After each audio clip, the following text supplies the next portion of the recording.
నమస్కారం అందరికీ ఈరోజు క్లాస్కు స్వాగతం చెప్తూ వర్బ్స్ మీద మనం చేస్తున్న ఈ వీడియోలో గతంలో చేసిన వీడియోస్లోని ప్యాటర్న్ అంటే సెంటెన్సెస్లో ఎర్రర్స్ని కనుక్కునే విషయాన్నే అంటే ఆ ప్యాటర్న్ ఆఫ్ ఇంగ్లీష్ క్వశ్చన్స్నే మనము ఒక 10 క్వశ్చన్స్కి మనము ఆన్సర్స్ కనుక్కునే ప్రయత్నం చేస్తాం. ఇప్పుడు ఇవన్నీ కూడా సెంటెన్స్ ఇంప్రూవ్మెంట్ క్వశ్చన్స్ అని పిలువబడతాయని మీకు తెలుసు. అంటే మీరు బోర్డు మీద చూస్తే ఉన్న సెంటెన్సెస్లో కొన్ని పదాలు డార్క్గా బోల్డ్గా ఇవ్వబడ్డాయి. ఎగ్జామ్స్లో ఒక్కోసారి అండర్లైన్ కూడా చేస్తుంటారు. ఇక్కడ బోల్డ్ ఎక్కువ సార్లు బోల్డ్ ఉంటుంది ఎగ్జామ్స్లో కూడా, అందుకే మనం కూడా ఇక్కడ కొన్ని పదాలు బోల్డ్గా డిస్ప్లే చేస్తున్నాం బోర్డు మీద. ఈ బోల్డ్గా చేసిన పదాలలో ఎర్రర్ ఉంటుంది. 1-2 సెంటెన్సెస్లో, మొత్తం 10లో 1-2 సెంటెన్సెస్లో ఎర్రర్స్ ఏమీ లేకుండా కూడా పోవచ్చు. There may be no errors in 1 or 2 of the given 10 sentences, or sometimes every one of the 10 sentences may have an error in the dark part of the or in the boldly given part of the sentence. But ఇప్పుడు మీరు చూస్తున్న సెంటెన్సెస్లోని అన్ని బోల్డ్ parts కూడా verbs మీదనే ఉన్నాయి. అంటే మనం topic వర్బ్స్లో ఉన్నాం కాబట్టి వర్బ్ అనేది ఎగ్జామినేషన్లో చాలా పివోటల్ రోల్, అంటే చాలా క్రూషియల్ కీ రోల్ ప్లే చేస్తుందని మనకు చాలా కాలంగా తెలుసు. కాబట్టి వర్బ్స్ మీదనే ఈ సెంటెన్స్ ఇంప్రూవ్మెంట్ క్వశ్చన్స్ కూడా మనం నేర్చుకుంటున్నాం. సో అన్ని వర్బ్స్ మీదనే ఉంటాయి. వాటిని రాయడంలో నేను కొంచెం తప్పు చేసింటాను, వాటిని మీ ముందు పెడుతున్నా. వాటిని ఎలా రెక్టిఫై చేస్తారు మీరు వీడియో చూస్తున్న చోటు నుండి అక్కడే ఆలోచించండి. నేను ప్రతి సెంటెన్స్ కూడా ఆన్సర్ చెప్పుకుంటూ వస్తాను. ముందుగా ఫస్ట్ సెంటెన్స్ చూడండి. I don't know how does he solve this puzzle అని ఉంది. I don't know how does he solve the puzzle లేక దిస్ పజిల్ అని ఉంది. డస్ నుంచి పజిల్ దాకా బోల్డ్గా ఉంది పార్ట్. అందులో ఏమైనా ఎర్రర్ ఉందా అంటే, ఇది ఐడెంటిఫై చేయడానికి ఎర్రర్ ఉంది అని తెలుసుకోవడానికి మీకు ఫుల్ స్టాప్తో ఎండ్ అయ్యే సెంటెన్స్లో స్ట్రక్చర్ ఎలా ఉంటుంది, క్వశ్చన్ మార్క్తో ఎండ్ అయ్యే సెంటెన్స్లో స్ట్రక్చర్ ఎలా ఉంటుందో గుర్తుకు రావాలి. చాలాసార్లు ఇంతకుముందు క్లాసులో చెప్పింటాను. అదేమిటంటే, ఒకవేళ ఒక సెంటెన్స్ సబ్జెక్ట్తో మొదలయ్యి, సబ్జెక్ట్ ఇక్కడ ఐతో ఏదైనా ఐ ఒకటే కాదు, ఎనీ సబ్జెక్ట్తో మొదలయ్యి చివరిన ఫుల్ స్టాప్తో ఎండ్ అవుతుంటే దాని యొక్క స్ట్రక్చర్ అంటే ఆ సెంటెన్స్లో వర్బ్ స్ట్రక్చర్ ఎలా ఉండాలి అంటే, బోర్డు మీద చూడండి, సబ్జెక్ట్ వచ్చాక వర్బ్ రావాలి, సబ్జెక్ట్ వచ్చాక వర్బ్ రావాలి, దాని తర్వాత ఫుల్ స్టాప్ పెట్టొచ్చు. మరి ఇప్పుడు చివరిన ఫుల్ స్టాప్ ఉంది, మొదట్లో సబ్జెక్ట్ ఐ అని చెప్పాను ఆ క్లాజులో. ఐ డోంట్ నో అనే ఒక మెయిన్ క్లాజులో సబ్జెక్ట్ ఐ.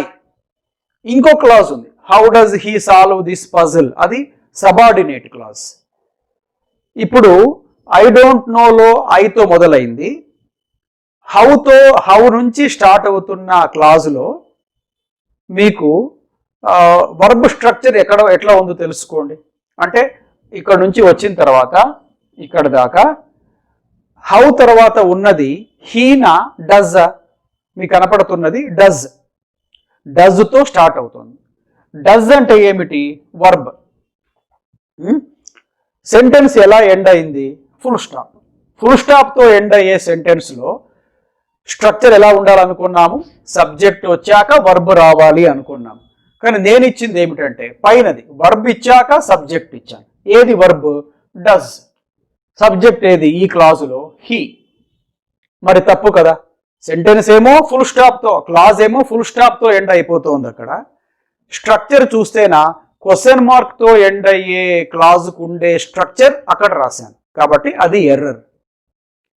ఒకవేళ మీరు క్వశ్చన్ అడిగింటే how does he solve this puzzle, correct. అది మీరు క్వశ్చన్ అడిగింటే ఎవరినైనా, if you have asked a question, how does he solve this puzzle, how do you solve this puzzle, how did you reach there, how is your health now, how are you doing now, how is your job, లేక ఇంకేమైనా సరే, what is your problem, what is your name, why are you angry, why are you so much in a hurry, ఇట్లాంటివన్నీ కూడా questions.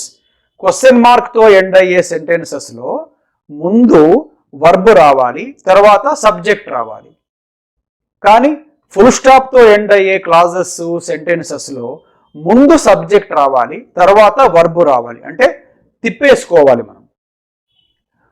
చూడండి ఒకసారి board, verb plus subject వస్తే question mark, subject verb plus verb వస్తే full stop రావాలి. Full stop వచ్చేసింది, full స్టాప్లో తప్పు లేదు. తప్పు ఎక్కడ అంటే ముందు వర్బ్ వచ్చిందే అది తప్పు. ముందు హీ రావాలి, ఇక్కడ హీ ఉండాలి, హీ ప్లేస్లో డస్ ఉండాలా అని అనుకుంటాం. కాసేపు అట్లా అనుకుందాం. ఇంకా ఆన్సర్ పూర్తి కాలేదండి. I don't know how he does solve this puzzle అని చెప్పాను కదా. ప్లేసెస్ ఏమో సరిపోయినాయి ఇప్పుడు, కానీ ఇప్పుడు వర్డ్స్ సరిగా లేవు. హౌ ఓకే, హీ కూడా ఓకే, డస్ సాల్వ్ అని రాయకూడదు. ఎందుకంటే does plus V1, do plus V1 అనేవి సాధారణంగా క్వశ్చన్స్ని అడిగినప్పుడు యూజ్ చేస్తాం, లేదా నెగటివ్ సెంటెన్సెస్లో I don't know, he doesn't know అట్లా వాడతాం. కానీ ఫుల్ స్టాప్తో ఎండ్ అవుతూ స్టేట్మెంట్ నెగటివ్ కాకుండా అఫర్మేటివ్గా అంటే పాజిటివ్గా ఉన్నప్పుడు మనము డస్ సాల్వ్, డూ సాల్వ్ అని అనకుండా డస్ తీసేసి సాల్వ్కి ఎస్ పెట్టుకోవాలి. Does solve is equal to solves. Does go అన్నా ఒకటే, గోస్ అన్నా ఒకటే. డస్ రైట్ అన్నా ఒకటే, రైట్స్ అన్నా ఒకటే. అంటే డస్ ఉంటే వర్బ్కి ఎస్ అక్కర్లే, ఈఎస్ అక్కర్లేదు, ఐఈఎస్ అవసరం లేదు. డస్ లేకపోతే ఈ ఎస్, ఈఎస్, ఐఈఎస్లు ఉంచుకోవాలా. దేనికి? మెయిన్ వర్బ్కి. నెగటివ్ సెంటెన్సెస్లో డజంట్ అనొచ్చు, డోంట్ అనొచ్చు, దాని తర్వాత మీరు ఎస్ లేకుండా రాస్తారు. కానీ ఇట్లాంటి అఫర్మేటివ్ అంటే ఎక్కడ నెగటివ్స్ లేకుండా పాజిటివ్గా అనిపిస్తుండే సెంటెన్స్లోను, క్వశ్చన్ మార్క్తో ఎండ్ అయ్యే సెంటెన్స్లలోను వర్బ్ స్ట్రక్చరు జాగ్రత్తగా పెట్టుకొని సబ్జెక్ట్ రాసి డూ డజులు లేకుండా మెయిన్ వర్బ్ రాసేసేయాలి. హీ ఒకడే కదా, హీ ఒకడే కాబట్టి మనం సాల్వ్ కేసు పెట్టాలన్నా పెట్టకూడదా? పెట్టాలి. హీ సాల్వ్ ద పజిల్ అనకూడదు, హీ సాల్వ్స్ దిస్ పజిల్ అనాలి. ఎక్కువ మంది ఉంటే లేక ఐ, వి, యు, దే ఉంటే వర్బ్కి ఎస్ అక్కర్లే. మనం అర్లియర్ వీడియోలో అనుకున్నాం చూడండి, థర్డ్ పర్సన్ సింగులర్ అయింటే వర్బ్కి ఎస్ పెట్టాలి అని. ఇప్పుడు హీ థర్డ్ పర్సన్ సింగులరే, he is third person singular. So you need to put S after solve. అందుకనే I don't know how he solves this puzzle అనేది ఆన్సర్. ఫైనల్గా రిమైండ్ చేసి నెక్స్ట్ సెంటెన్స్కి వెళ్తాను. మీరు ఎలా సాల్వ్ చేస్తావు ఈ పజిల్ని అని ప్రశ్న అడుగుతుంటే అప్పుడు ఐ డోంట్ నో ఉండదు. అప్పుడు ఎలా ఉంటుంది అంటే how does he solve this puzzle అని క్వశ్చన్ మార్క్తో ఎండ్ అవుతుంది. క్వశ్చన్ మార్క్తో ఎండ్ అయినప్పుడు డస్ ముందు రావాలి, తర్వాత మెయిన్ వర్బ్ రావాలి. డూ ఉంటే డూ రావాలి, తర్వాత మెయిన్ వర్బ్ రావాలి. డిడ్ ఉండాలి, తర్వాత మెయిన్ వర్బ్ రావాలి. క్వశ్చన్ మార్క్తో ఎండ్ అవుతుంటే ఇది క్వశ్చన్ మార్క్తో ఎండ్ అవ్వట్లేదు, పజిల్ తర్వాత ఫుల్ స్టాప్ కనపడుతుంది మీకు. It is a statement, it is an assertive sentence but not an interrogative sentences. So కాబట్టి ఇక్కడ ఏం రాయాలి? డస్ తీసేసేసి సాల్వ్కి ఎస్ పెట్టుకోండి. అప్పుడు సెంటెన్స్ అంతా ఎలా తయారవుతుందంటే I don't know how he solves this puzzle. అర్థమైందా? ఇది అయిపోయింది ఆన్సరు. ఇంకో చిన్న టిప్ చెప్తాను అదనంగా. ఇంకొక పాయింట్, ఎప్పుడైనా I don't no, I know వచ్చినప్పుడు ఇది ఎలా చేస్తారు, ఎలా అవుతుంది, ఎలా చేయాలి, దీన్ని ఎలా చేయాలో తెలియదు అన్నప్పుడంతా కూడా నో KNOW వచ్చినప్పుడు పక్కన హౌ రావాలి. I don't know to solve this puzzle కాదు, I don't know how to solve this puzzle. I don't know to go there కాదు, I don't know how to go there. He doesn't know to swim కాదు, he doesn't know how to swim. She doesn't know to sing కాదు, she doesn't know how to sing. ఇట్లా తెలియదు తెలుసు అన్నప్పుడు how వాడండి. ఇది కూడా చాలా ఇంపార్టెంట్. SSCకి, RRBకి, మిగతా కానిస్టేబుల్ ఇట్లాంటి ఎగ్జామ్స్ దేనికైనా సరే ఇప్పుడు చెప్తున్న పాయింట్స్ చాలా ముఖ్యమైనవి. సెంటెన్స్ ఇంప్రూవ్మెంట్కి, ఫైండింగ్ అవుట్ ఎర్రర్స్కి, ఆ సెక్షన్స్లో ఇవి చాలా పనికి వస్తాయి మీకు. సో జాగ్రత్తగా వినండి. Okay, verb plus subject takes A question mark, subject plus verb takes a full stop. Because the sentence ends with a full stop, the structure needs to be subject plus verb. Andukane I don't know how he solves this puzzle. Right? The second one.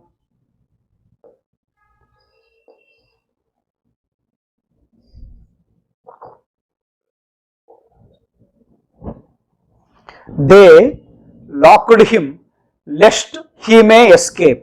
Another very important question. ఇప్పటికే కొందరు లెస్ట్ మీద rule గుర్తుకు పెట్టుకున్న వాళ్ళు దీనికి answer మనసులో అనుకునేసింటారు ఇప్పటికే. I'm confident of it. Lest గురించి తెలియని వాళ్లకు ఇంకా ఆన్సర్ తట్టిండదు. ఇప్పుడు తెలుస్తుందిలేండి, no need to worry. They locked him lest he may escape. ఇందులో అతి ముఖ్యమైన పదము లెస్ట్.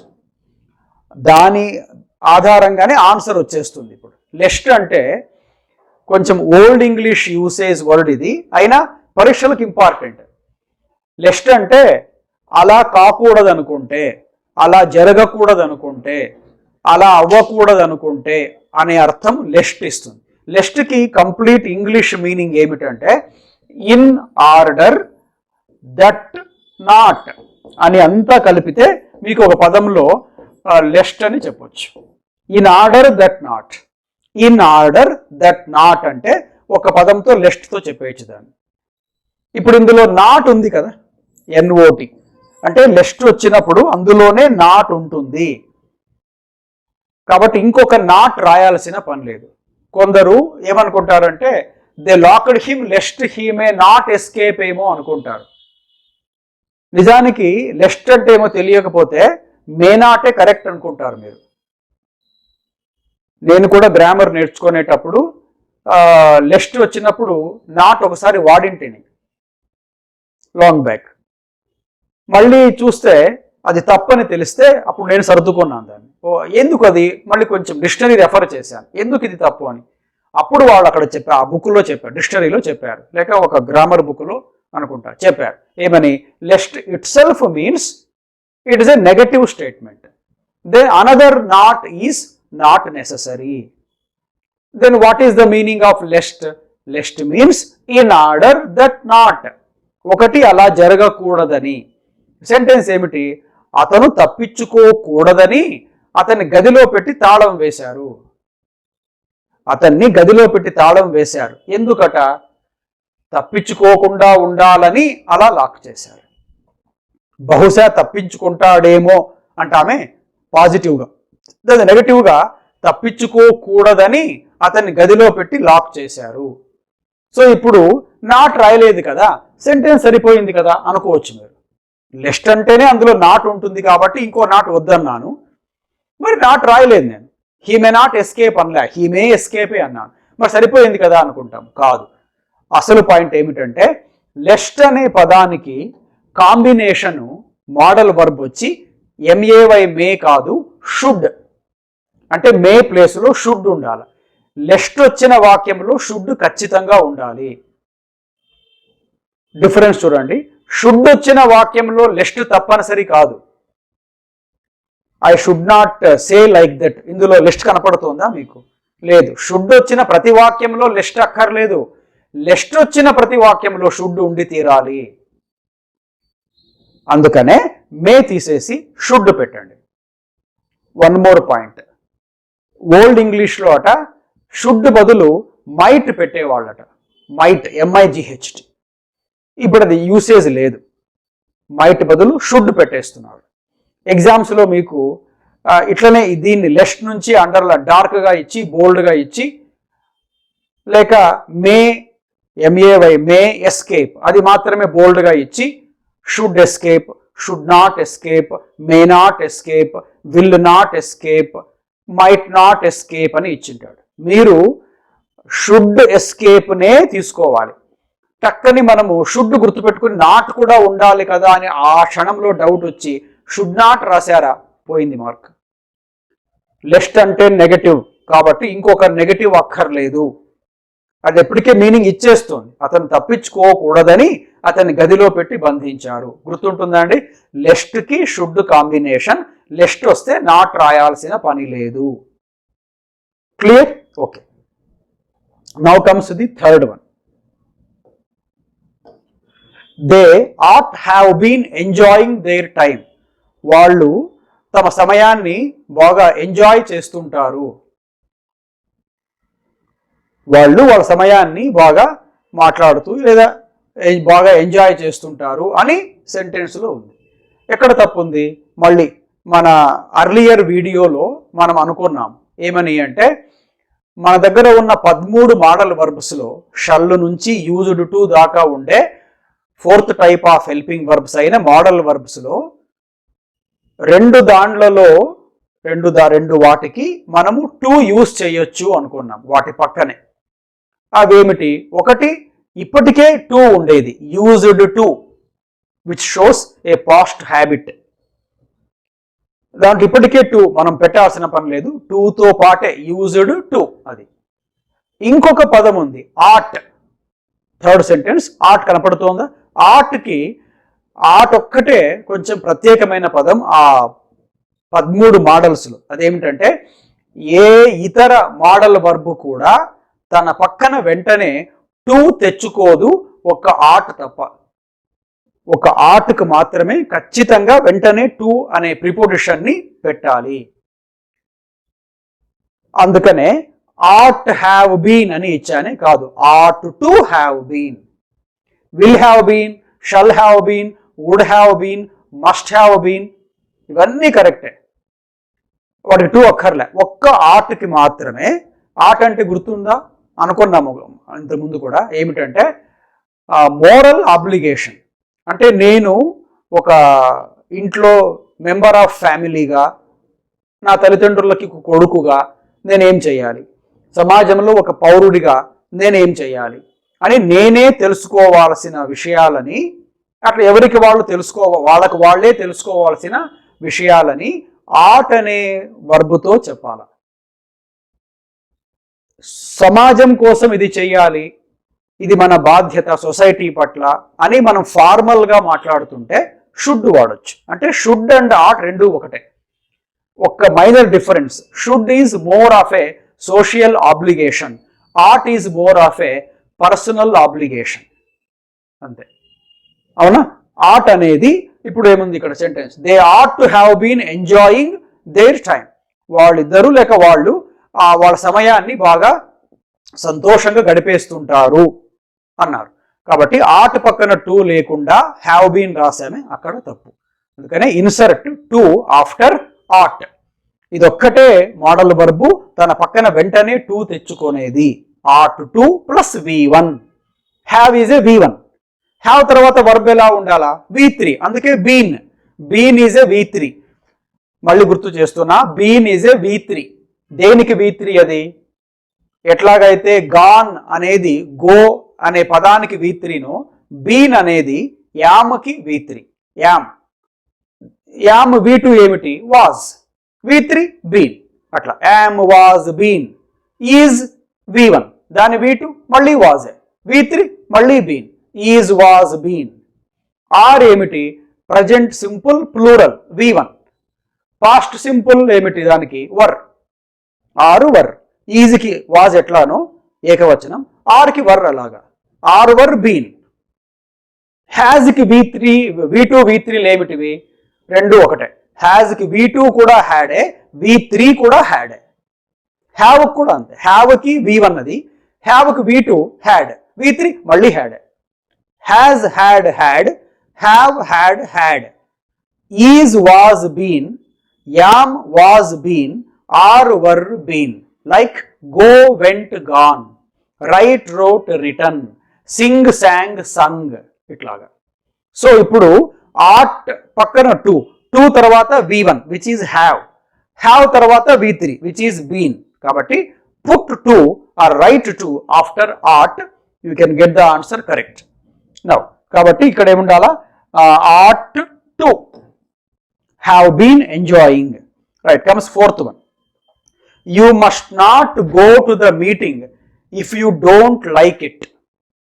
అంతే, ఈ సెంటెన్స్ కూడా అంతే, చాలా మంది తప్పు లేదు అనుకుంటాం, ఉన్నది.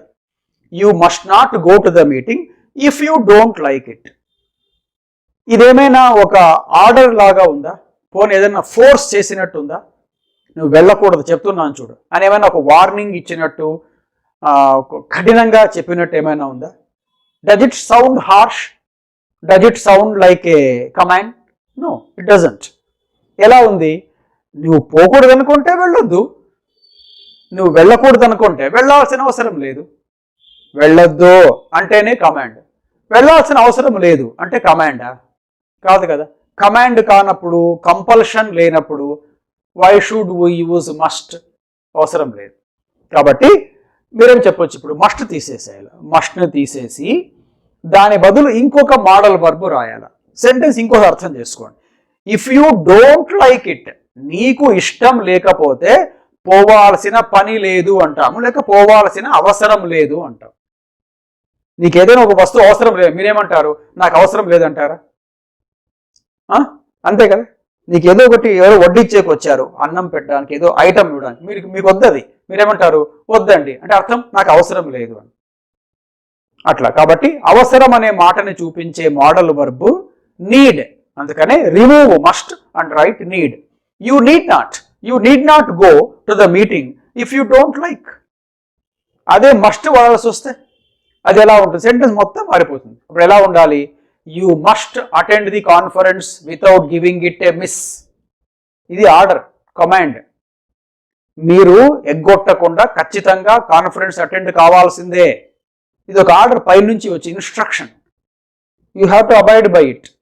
క్లియర్? కాబట్టి ఇది ఆర్డర్ కాదు, వాళ్ళే చెప్పారు నీకు ఇష్టం లేకపోతే వెళ్ళొద్దు. ఫోర్స్ ఏం లేదు ఇందులో, యువర్ చాయిస్. చాయిస్ చూపించేది, నెసెసిటీని చూపించేది నీడ్ అనే model verb.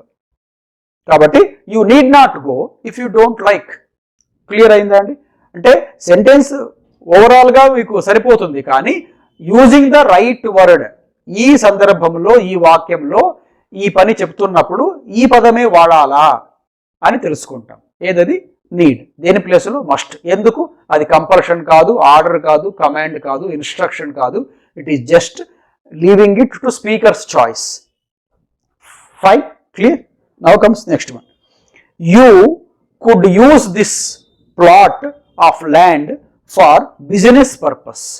You could use this plot of land for business purpose అన్నాడు. ఇప్పుడు కుడ్ ప్లస్ యూజ్ అదేమో సరిపోయింది. అంటే కుడ్ పక్కన యూజ్ V1 రావాలి. కుడ్ ఒక మోడల్ వర్బ్ కదా, కుడ్ మోడల్ వర్బ్ కాబట్టి మీరు పక్కన V1 చెప్పాలి, సరిపోయింది. You could use this business plot for this plot of land for business purpose అన్నాడు. తప్పు కూడా అంతే, మనము గెస్ చేయలేనట్టుగా ఉంది ఇక్కడ. కానీ ఈ కుడ్ అనేది తప్పు. కుడ్ అంటే కెన్కి పాస్ట్ ఫామ్, అది పాస్ట్ ఈక్వవలెంట్. చేతనవుతుంది, నేను సాధించగలను, చెయ్యగలను అనుకునేవి కెన్తో చెప్తాం మామూలుగా, ఐ కెన్ డూ. కుడ్ అంటే అది కూడా చేయగలను చూపిస్తుంది, కానీ కెన్నులో ఉన్నంత సామర్థ్యాన్ని చూపించే టోన్ కుడ్డులో కొంచెం తక్కువగా ఉంటుంది. గ్రామర్లో ఇంకొక ఇంట్రెస్టింగ్ ఆస్పెక్ట్ ఏమిటంటే కుడ్ సంబంధించి, ఐ కుడ్ గో అంటే నేను వెళ్ళిండొచ్చు, అర్థం వెళ్ళలేదు అని. I could tell him like that, నేను అలా చెప్పిండొచ్చు అతనికి, కానీ చెప్పలేదు. We could cancel the visit, మేము విజిట్ని క్యాన్సిల్ చేసుకొని ఉండొచ్చు, కానీ చేసుకోలేదు. ఆ అర్థం వస్తుంది కుడ్ వాడితే. కాబట్టి అలా కాదు, మీకు అవసరమైతే దీన్ని వాడుకోండి అని. సెంటెన్స్ చూస్తే పాస్ట్ టెన్స్లో ఉంది, because could represents past tense more. కాబట్టి ఏం చేయాలంటే ఇట్లాంటి వాక్యాల్లో మీరు వాడుకోవచ్చు లేక వాడుకోలేదు మేము అని చెప్పాలంటే కుడ్ ప్లేస్లో వాజ్ వర్రు తీసుకోండి, అదొక కరెక్షన్. లేదా కుడ్ లాంటిది ఇంకో పదం ఉంది కదా మోడల్ వర్బ్స్లో, వుడ్ అనేది మీకు మీకు వదిలేస్తున్నాం, ఫ్రీడమ్, మీరు కావాలంటే వాడుకోవచ్చు దీన్ని. నేను ఆఫర్ ఇస్తున్నట్టు, మనం ఏదైనా ఆఫర్ ఇస్తున్నప్పుడు మీరు ఇలా చేయొచ్చు, మీరు ఇలా వాడుకోవచ్చు, దీన్ని తీసుకోవచ్చు, దాన్ని చూడొచ్చు, ఇలా వెళ్ళొచ్చు, అలా చేయొచ్చు అన్నప్పుడు అంతా కూడా కుడ్ ప్లేస్లో మోడల్ వర్బ్స్తోనే కరెక్షన్ చేసుకోవచ్చు. అది ఎలాగా అంటే దాన్ని తీసేసేసి వుడ్ పెట్టుకోవడం. You would use this plot of land for business purpose. మీరు వుడ్ పెట్టేస్తే ఈజీ కరెక్షన్ అయిపోతుంది. మరి ఇందాక మీరు ఏదో వాజ్ వర్ అన్నారే అంటే దానికి ప్రత్యేకంగా మనము ఇంకొక సెంటెన్స్ అర్థం చేసుకోవాలి. ఏమిటంటే మీరు ఒక పని చెయ్యలేకపోయారు అనుకోండి, I could not do it అని చెప్పడం కంటే I was not able to do it అని చెప్పడం correct. They could not attend the meeting అనడం కంటే they were not able to attend the meeting అనేది కరెక్ట్. అంటే నెగటివ్ సెంటెన్సెస్లో కుడ్ బదులు మనము వాజ్ వర్ నాట్ ఏబుల్ వాడతాం. అలా అయినా కరెక్షన్ చేసుకోవచ్చు, వర్ యూ కాబట్టి వర్ వాడి చేసుకోవచ్చు. దానికంటే బెటర్ కరెక్షన్ వచ్చి ఆఫర్ ఇస్తున్నట్టుగా మనకు పనికి వచ్చే పదము వుడ్ అనేది. ఉదాహరణకు మనం అంటుంటాం కదా, would you like some coffee, కొంచెం కాఫీ తాగుతారా, కుదిరితే ఒక కప్పు కాఫీ అనేది డైలాగ్ ఉంది చూడండి, అలీకి అనుష్కకి ఒక సినిమాలో. అట్లాగా ఆఫర్ అని అన్నప్పుడు ఏదో ఒకటి సహాయం చేయడానికి ముందుకు వస్తే, అరే వచ్చింది ఇప్పుడు బిజినెస్ కోసం మీరు మా ల్యాండ్ని వాడుకోవచ్చు, మీకు ఇస్తున్నాం, సౌకర్యం కల్పిస్తున్నాం, కాబట్టి better replacement is would. You would use this plot of land for your business purpose. Could అంటే ఉపయోగించుండొచ్చు, ఉపయోగించుకోలేదు అనే మీనింగ్ వస్తుంది, కాబట్టి తప్పు అవుతుంది. So replace could with or by would. Now the first 5 questions are over. గుర్తుంటాయి అనుకో, 5 రూల్స్ గుర్తున్నాయి కదా. క్వశ్చన్ మార్క్తో ఎండ్ అవుతున్న సెంటెన్స్లో సరిపోతుంది, కానీ ఆ స్ట్రక్చరు ఫుల్ స్టాప్తో ఎండ్ అవుతున్నది కాబట్టి ఫస్ట్ సెంటెన్స్లో డస్ బదులు హీ వెనక్కి వచ్చి హౌ హీ సాల్వ్స్ అని ఉండాలి. సెకండ్లో లెస్ట్ వస్తే కాంబినేషన్ షుడ్ పాజిటివ్గా చెప్పాలి కాబట్టి మే బదులు షుడ్ పెట్టండి. మూడవ దాంట్లో ఆట్ అనే మోడల్ వర్బ్ పక్కన మాత్రమే వెంటనే టు పెట్టాలి కాబట్టి ఆట్ పక్కన టు పెట్టండి. 4లో మస్ట్ నాట్ అనే దాని బదులు నీడ్ నాట్ ఉంటే చాలు, లేక నాట్ అట్లే పెట్టి మస్ట్ బదులు నీడ్ పెట్టండి, నీడ్ నాట్ అవుతుంది, అది కంపల్షన్ కాదు కాబట్టి. చివరి దాంట్లో ఆఫర్ ఇస్తున్నట్టుగా ఉంది కాబట్టి కుడ్ అనే దానికంటే would is a better term. Now the last 5 questions. 10 ఉన్నాయని చెప్పాను కదా, మొదటి 5 అయిపోయినాయి, చివరి 5 ఇప్పుడు. I could learn a great deal during the 2 months. ఇందాక చెప్పాను చూడండి, I could learn a great deal during the 2 months. నేను ఈ 2 నెలల్లో చాలా విషయాలు తెలుసుకున్నాను అన్నట్టుగా ఉంది. ఈ 2 నెలలలో నేను చాలా విషయాలు తెలుసుకున్నాను అని ఎవరో అక్కడ నేను చెప్పినట్టు లేక మీరు చెప్తే మీరు చెప్పినట్టు ఉంది అక్కడ. ఐ అంటే ఎవరైనా చెప్పేవాళ్ళు ఐ, కాబట్టి I could learn a great deal during the 2 months. ఏం తప్పు ఉంది అంటే ఇందాక చెప్పాను, కుడ్ ప్లస్ V1 వాడితే నేర్చుకొని ఉండొచ్చు, నేర్చుకోలేదు అనే మీనింగ్ వస్తుంది. కాబట్టి ఇందాకేం చెప్పాను, చేశాను, చేయగలిగాను, సామర్థ్యం ఉంది అంటే ఏం చెప్పాను, వాజు వర్ కూడా వాడొచ్చు అని చెప్పాను కదా. అట్లాగా 5వ క్వశ్చన్కి కుడ్ బదులు వుడ్ పెట్టి, దీనికి ఎలా ఉంది ఇది అంటే కనుక ఇది మన గురించి మనం చెప్పుకోనట్టుంది. నేను నేర్చుకోగలిగాను, ఇంతవరకు నేను ఆలోచన చేయనివన్నీ కూడా ఇప్పుడు చేశాను, ఇన్నాళ్ళు చేయలేకపోయిన ఆలోచనని ఇప్పుడు చేశాను, లేక ఇన్నాళ్ళు తెలుసుకోలేకపోయినవన్నీ ఇప్పుడు తెలుసుకున్నాను అని అర్థం. కాబట్టి ఇప్పుడు ఏం చెప్పొచ్చు, వాజ్ ఏబుల్. ఎందుకు వాజ్ రావాలి, ఐ పక్కన వాజే వాడేది, ఐ కాకుండా వి అని ఉండింటే వీ వర్. అందుకనే కుడ్ ప్లస్ V1 వాడితే కుడ్ లెర్న్ అని నేర్చుకొని ఉండొచ్చు, నేర్చుకోలేదు అని అర్థం వస్తుంది. లేదు, నేర్చుకోగలిగాను అన్నట్టుగా సెంటెన్స్ ఉంది కాబట్టి పాజిటివ్గా కనపడుతుంది, అఫర్మేటివ్ ఉంది కాబట్టి రీప్లేస్ కుడ్. మరేం చెప్పాలి? వాజ్ చెప్పాలి, అంతేనా? I was learn. వాజ్ పక్కన లర్న్ అనే V1 ఎలా వస్తుంది? కాబట్టి ఐ వాజ్. పోనీ మీరు అడగవచ్చు, వాజ్ పక్కన V1 రాదు, మరి అనవసరంగా ఏబుల్ ఎందుకు అని అన్నారు అనుకోండి. ABLE ఇది ఎందుకు? వాజ్ ఏబుల్ ఎందుకు? ఐ కాబట్టి వాజ్ వాడారు అని అర్థం చేసుకుంటారు ఏకవచనం. ఈ ఏబుల్ ఎక్కడి నుంచి వచ్చింది? ఇప్పుడే మీకు మోడల్ వర్బ్స్ ఏ పనులు చేస్తాయో తెలుసుకోవడం అవసరం అనిపిస్తుంది. మొన్న కూడా చెప్పాను ఇంతకుముందు వీడియోలో, ఇప్పుడు కూడా చెప్పాను. కెన్ కుడ్ అనేవి ఎబిలిటీని చూపిస్తాయి అన్నాను కదా, చేయగలను, సామర్థ్యం. కాబట్టి కెన్ కుడ్ ఉన్నప్పుడు వాటిని రీప్లేస్ చేస్తుంటే సామర్థ్యము మాకు చేతనవుతుంది, మాకు వచ్చు అని చెప్పినప్పుడు సామర్థ్యాన్ని చూపించే వేరే పదం రావాలి కదా, అందుకనే ఎబిలిటీ. అది రాయలేదే అంటే వాజ్ అనే హెల్పింగ్ వర్బ్ పక్కన ఒక నౌన్ ఎందుకు వస్తుంది? అడ్జెక్టివ్ రావచ్చు, అడ్వర్బ్ రావచ్చు, లేక మెయిన్ వర్బ్ రావచ్చు. కాబట్టి able adjective, I was able. I was able to learn a great deal, చాలా విషయాలు, చాలా వరకు, అంటే మెనీ థింగ్స్ అని, డ్యూరింగ్ ద 2 months. కాబట్టి మీరు ఎప్పుడైనా సరే నేను చేయగలిగాను దీన్ని, మేము చేయగలిగాము దీన్ని అన్నప్పుడంతా కూడా don't use could, use was or were plus able to. దాని తర్వాత మీరు ఏం యాక్షన్ చెప్తారో అది V1. I was able to achieve success, లేక I was able to climb the mountain, they were able to perform all these activities. ఇవన్నీ చేయగలిగారు, చేయగలిగాను, అట్లా. It shows ability, can or could.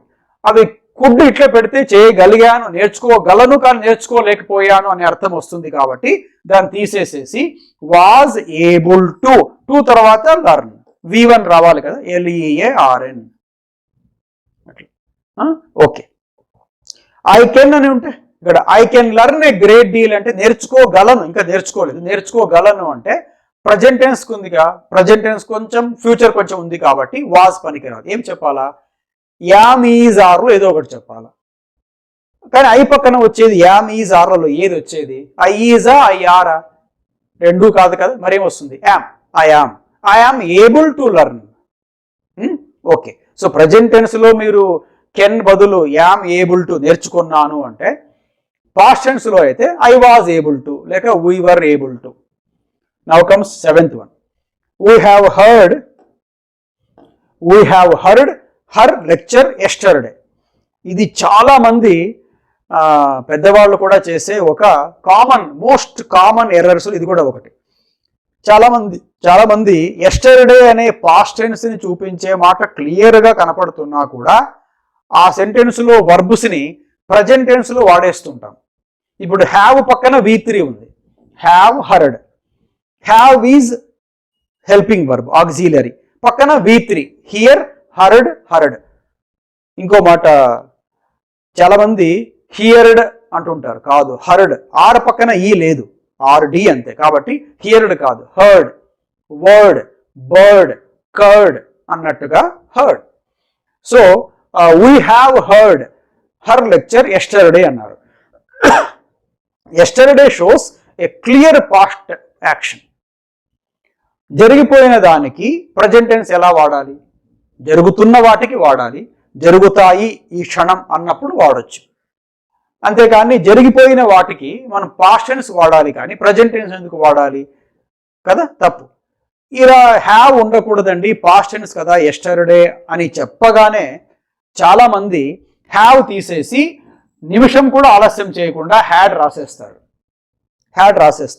No, తప్పు. ఎందుకు అంటే yesterday, last night, last evening, last week, last month, last year, ago, ఇవన్నీ లేదా ఇవన్నీ లేకపోయినా గతాన్ని చూపించే ఒక సంవత్సరం 2019, 2015, 1990, 1980 ఆ 1947 ఇట్లా ఏ పాత సంవత్సరమైనా మీరు నంబర్ చెప్తుంటే క్లియర్గా అప్పుడంతా సింపుల్ పాస్ట్ టెన్స్ వాడాలి. సింపుల్ పాస్ట్ టెన్స్ అంటే V2. వినుట అని అంటే హియర్. దీని పాస్ట్ టెన్స్ హర్డ్ అంటే రిమూవ్ హ్యాడ్ ఆల్సో. ఏం మిగులుతుంది? We heard. చాలు. We went, we saw, we ate, we slept, we spoke, we called, we played. అన్ని yesterday, last night, last evening, last morning, last week, last month, last year, any specific past year takes only V2. neither has comes nor have comes and even had doesn't come. Just simple past. ఒకవేళ yesterday లేకపోతే చెప్పొచ్చు we have heard her lecture అనొచ్చు. Yesterday లేకపోతే ఎంత కాలం క్రితం విన్నదైనా కూడా చెప్పొచ్చు have heard, because you are not giving the time. Past reference వచ్చిందా హ్యావ్, హ్యాజ్, హ్యాడ్లు రావు. వచ్చేది V2నే. ప్రత్యేకించి ఇప్పుడు చెప్పానే కొన్ని టర్మ్స్ లాస్ట్ వీక్ అట్లా అవన్నీ కూడా పాస్ట్ సింపుల్ తెచ్చుకుంటాయి. Now next comes 8th one. He enjoys to tell stories. He enjoys to tell stories. కథలు చెప్పడాన్ని ఆయన ఇష్టపడతాడు, బాగా ఆస్వాదిస్తాడు, సంతోషం కథలు చెప్తాడు. చాలా కథలు తెలుసు, అడిగితే బాగా సంతోషంగా చెప్తాడు అని ఉంది. He enjoys to tell stories. తప్పు ఎక్కడుంది అంటే ఎంజాయ్, లైక్, లవ్, హేట్, ఆ తర్వాత అవాయిడ్, పోస్ట్ పోన్, ఇవన్నీ వర్బ్స్ అండి. ఈ వర్బ్స్ తర్వాత మనము ఎక్కువగా V4 రాయాల్సి ఉంటుంది. ఈ వర్బ్స్ వచ్చిన తర్వాత వెంటనే ఇంకో వర్బ్ వస్తుంటే if you are getting another verb immediately after these verbs you should use the V4 form of that verb. V4 అంటే V1కు ING ఉంటుంది. నేనేం వాడాను ఇక్కడ? టు టెల్ అన్నాను. తప్పది. ఉండాల్సింది V4. టెల్కి V4 ఏమిటి? టెల్లింగ్. అందుకనే హీ ఎంజాయ్స్ టెల్లింగ్ స్టోరీస్ అని ఉండాలి. He enjoys going there. She enjoys playing with children. They enjoy reading daily newspapers. అట్లాగా. ఇందులో like, love, like and love మాత్రమే పక్కన 2 + V1 అయినా తెచ్చుకుంటాయి, లేదా V4 అని తెచ్చుకుంటాయి. He likes to go there. She loves to play chess. ఇట్లాగా like and love మటుకు V2 + V1తో కూడా చెప్పొచ్చు, V4 కూడా చెప్పొచ్చు. కానీ మిగతా ఉన్నాయే enjoy, hate, avoid, postpone, ఇవి మటుకు 2 + V1 అవాయిడ్ చేసి V4తో రాయబడతాయి. He avoids meeting them. He avoids talking like that from now on. They postpone visiting their relatives. అంతే. ఈ వర్బ్స్ వాడండి, వెంటనే V4 చెప్పేసాడు. మీరు ఏమి యాక్షన్ చెప్పా దాని V4 చెప్పేసారు. Clear? These verbs take V4 after them. And like and love can also take 2 infinitive structure 2 + V1. Now comes the 9th one. Scientists proved that the earth revolved around the sun. Scientists రుజువు చేసేసారు, నిరూపించేశారు that the earth revolved around the sun అని. మీరు round the sun కూడా అనొచ్చు, around కూడా అనొచ్చు. అది British English, American English స్పెల్లింగ్లో మార్పు అంతే, కానీ అర్థమైతే రెండూ ఒకటే. తప్పు రివాల్వ్డ్ అని బోల్డ్గా ఇచ్చిన పదంలో ఉంది. మీరు ఈ పాట గెస్ చేసి ఉంటారు. ఈ 9th సెంటెన్స్ ఎలా ఉంది అంటే it sounds like A general truth, లేక ఏ సైంటిఫిక్ ఫ్యాక్ట్. సైన్స్లో కొన్ని ఉంటాయి విషయాలు రుజువు కాబడినవి, అవి ఎప్పటికైనా ట్రూనే. అవి నిన్న ఒక రకంగా ఈరోజు రకంగా ఉండవు. They won't change every minute.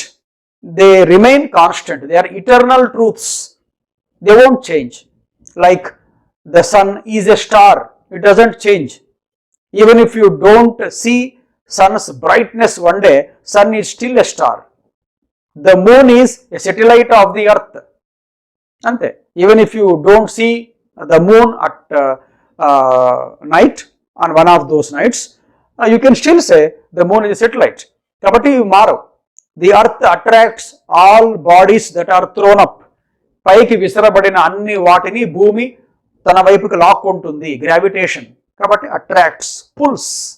ఈ ఇప్పుడు water boils at 100 degrees centigrade. ఇవన్నీ ఫ్యాక్ట్స్, ఇవన్నీ కూడా సైన్స్ నిరూపించినవన్నీ కూడా. ది అర్త్ ఈజ్ రౌండ్. ఓకే, కాబట్టి సైంటిఫిక్ ఫ్యాక్ట్స్, జనరల్ ట్రూత్స్, మిగతా యూనివర్సల్ ఫ్యాక్ట్స్ని, ప్రావర్బ్స్ని మీరు ఎప్పుడు ప్రజెంట్ సింపుల్లోనే చెప్పాలి. వాటిని చెప్పేశారు ఎప్పుడు కొంతమంది గతంలో అని చెప్పినా కూడా అది మారే విషయం కాదు. కాబట్టి యూజ్ ప్రజెంట్ సింపుల్. రివాల్వ్డ్ ప్లేస్లో రివాల్వ్స్, డి తీసేయండి, ఎస్ పెట్టండి. ఎందుకు ఎస్ ఉండాలి అంటే అర్థం ఏమిటి? ఏకవచనం. అక్కడ సబ్జెక్ట్, అది సబ్జెక్ట్ ఏకవచనంగా ఉండి ప్రజెంట్ సింపుల్లో ఉంటే వర్బ్కి ఎస్ ఉండాలి కదా. కాబట్టి అర్త్ రివాల్వ్స్.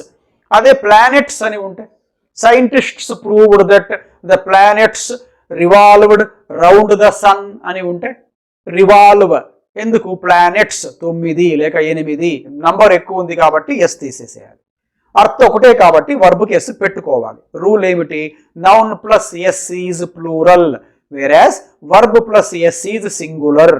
అందుకని earth is singular, verb has to be singular. Revolves around the sun. Scientific facts, take present simple. Now comes the last one.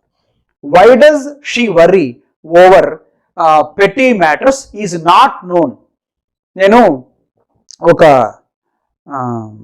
Interesting arrangement చేసుకున్నట్టు నాకు ఇప్పుడు మీకు చెప్పగలను నేను.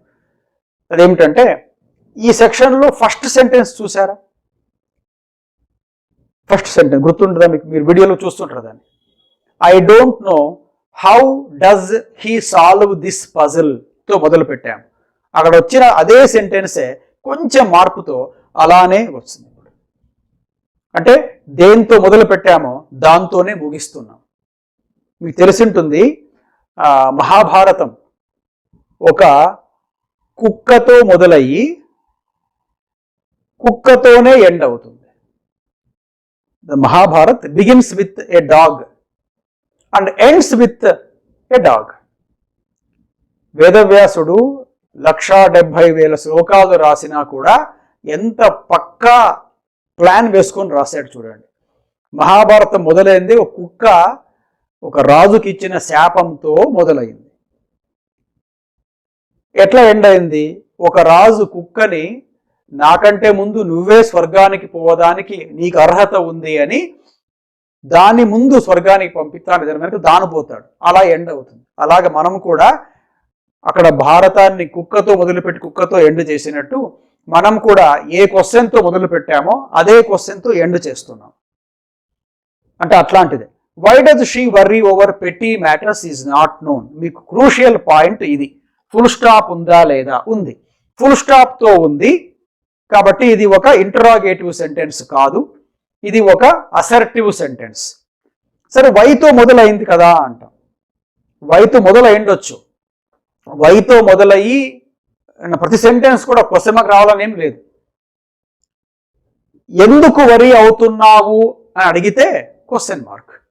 ఎందుకు వరి అవుతున్నావో నాకు తెలియదు అంటే క్వశ్చన్ మార్క్ వస్తుందా? రాదు. నువ్వెందుకు వరి అవుతున్నావు? Question mark. ఎందుకు వరి అవుతున్నావో నాకు తెలియదు, క్వశ్చన్ మార్కా ఫుల్ స్టాపా? Full stop. సో ఫుల్ స్టాప్లో తప్పులే.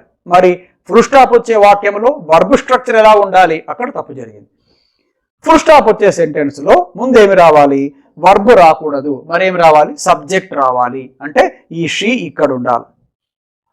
Why she. Okay, why she. ఇప్పుడు డస్ వరీ ఏం కావాలి? డస్ వరీ పెడితే క్వశ్చన్ మార్కులో వచ్చే స్ట్రక్చర్ అది వాడకూడదు. అక్కడ ఏం రాసాము? డస్ సాల్వ్ ఏం చేసుకున్నాం? ఫస్ట్ క్వశ్చన్లో సాల్వ్స్ చేసుకున్నామా? అట్లా డస్ వరీని ఏం చేసుకోవాలి? వర్రీ అయినా చేసుకోవాలి, వరీస్ అయినా చేసుకోవాలి. వర్రీ చేసుకుందామా? షీ అంటే ఎంతమంది? ఒక ఆమెనే. షీ సింగులర్ అయితే వర్రీ రావాలనా? పక్కన వర్బుగా వరీస్ రావాలనా? షీ సింగ్సా? షీ సింగా? సింగ్స్. అలాగా షీ వర్రీనా? షీ వర్రీసా? She worries. కాబట్టి why she worries over petty matters. Petty అంటే అసలు ఇవి సీరియస్ కానే కాదు, అన్ని ఇమాజినరీ, ఇవన్నీ కూడా అన్ని ఫాల్స్, హాఫ్ ట్రూత్స్ లేక ఫాల్స్ వన్స్. ఊరికి అనవసరంగా ఏవేవో అనుకొని వాటి గురించి ఎందుకు వర్రీ అవుతారో అర్థమే కాదు అన్నట్టుగా ఉంది. కాబట్టి ఊరికే మనము లేనిపోనివన్నీ భయాలు కల్పించుకుంటూ ఉంటాము. అలా అయి ఉంటుంది, ఇలా అయి ఉంటుంది, వాళ్ళు ఏమో అనుకుంటు, ఇదంతా కూడా మనం చాలాసార్లు ఇమాజినరీ. యాక్చువల్గా ఇమాజినేటివ్ చాలా మంచిది. Imaginary is not good for mental health also. It is not good for our mental health as well as physical health.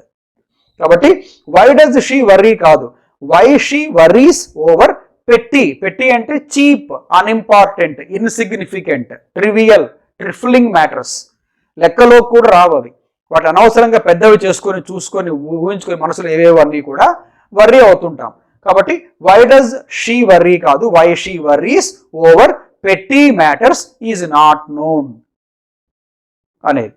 So this is what we can have as 10 rules in sentence improvement on verbs in this class. Hope you have understood all these points, and we shall meet in the coming classes with some other questions. Till then, have a very nice time.